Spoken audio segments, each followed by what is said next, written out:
Okay guys, this is Robert Fly High Paramotors. I want to talk about paramotor wing selection. There's a lot of talk out there and a lot of confusion of what type of paramotor wing you should buy. The first thing I want to get to is wing weight.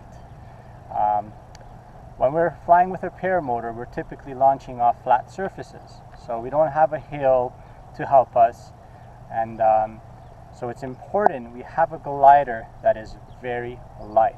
In fact, as light as possible. And if we're using heavier type gliders, like some of the reflex type gliders out in the market, they're mostly heavier wings. They have thicker lines. Everything is made to be basically quote unquote stronger and to last longer. And in my opinion, it's a myth. The heavier the glider, the thicker the lines, the more drag it has, the more the lines weigh, and it all comes together when you're trying to inflate a glider in very little wind. So it's really important we have a glider that is light, with nice thin lines, so they're as light as possible. So we like to use the lightest glider that we can get, because it makes everything easier, especially when you're going to launch in no wind type scenarios.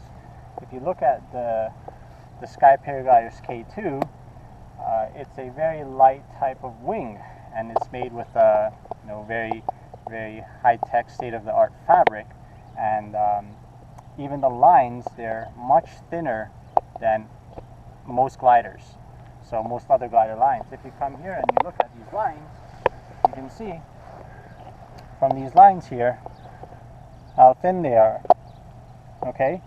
And each line is very, very thin, and they actually get even thinner closer to the glider. And this all helps when you're bringing up your glider in no wind, because the thinner the lines are, the less heavier your overall glider will be. Even the fabric, you want to see it nice and light. The key is to get a good glider from a good manufacturer that uses the best materials. Yes, there are some glider manufacturers out there that use lighter materials and they rip easier, they tear easier, but if you get the right glider from the right manufacturer and they put the right light materials in the glider, it's strong, it'll hold up. And that myth of having the glider heavier with thicker lines that translates into a stronger type glider, well, that's a complete myth, because if you're going to snag your glider on something, it's fabric. It'll rip. It doesn't matter if the fabric is thicker or a little bit thinner. It's going to rip. Okay? What if you're using good material in the glider, if you take care of it and choose where you're going to launch, in where there isn't any thorns coming out of the grounds for your glider to snag on, these gliders will last just as long as the heavier, thicker type gliders that are on the market.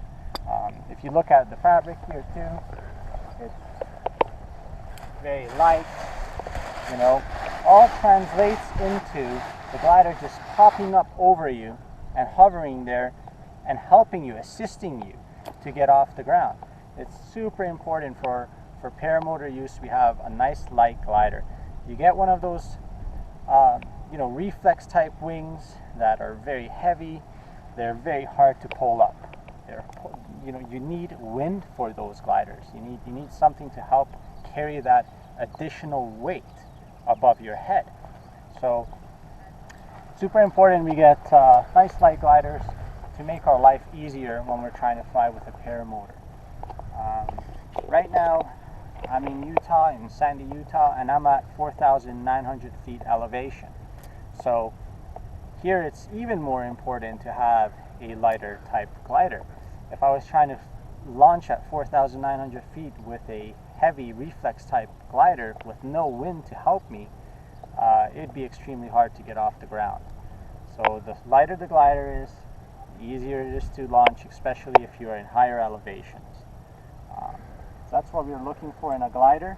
That's what I like to fly, and Most people that have been flying long enough and finally switch over to lighter gliders realize the advantages of switching over to the lighter gliders. So everything is made to be as light as possible but as strong as possible at the same time. I've had this particular wing from Sky Paragliders. It's a small for well over 2 years, and trained lots of students on it, and you can see it almost looks still brand new. It's been slammed into the ground multiple times in high wind. Just force it and slam it into the ground. There's no rips on it or anything like that. So they last long. You just got to take care of your gear and choose where you fly. I mean, obviously, if there's thorns in the ground or something that can snag and rip your glider, fabric is fabric. It will rip. So why not get a lighter type glider to make your life easier? We have very little wind right now, but I would most likely just pick a forward launch for this condition because it's very light. But I'm going to try to demonstrate for you to do a reverse launch at 4,900 feet with a very light wind. There's like hardly anything here, so you would most likely pick a forward launch for this type of condition that I'm in right now. But I'm going to do a reverse just to show you if you have the right glider, even at 4,900 feet, you can pull off a reverse launch.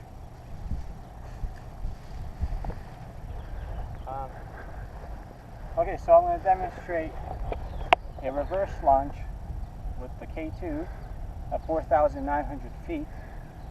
Pretty much, no wind is really not going to assist me. So at these conditions, you would actually be doing a forward. I'm going to try to pull off a reverse with the K2, with a small K2 at 4,900 feet. The glider selection, very important.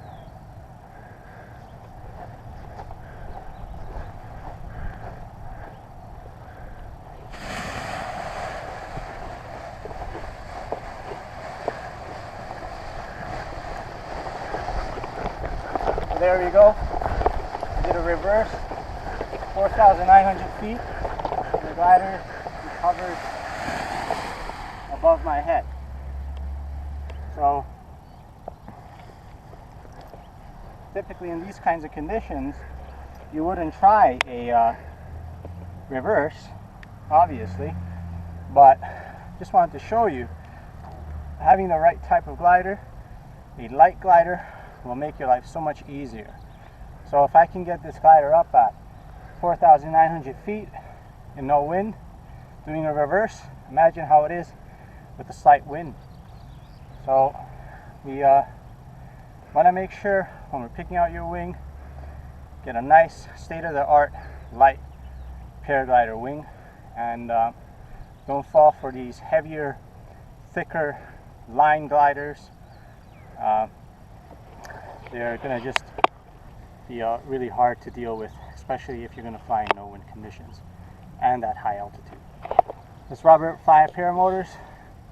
For more info, check out fireparamotors.com.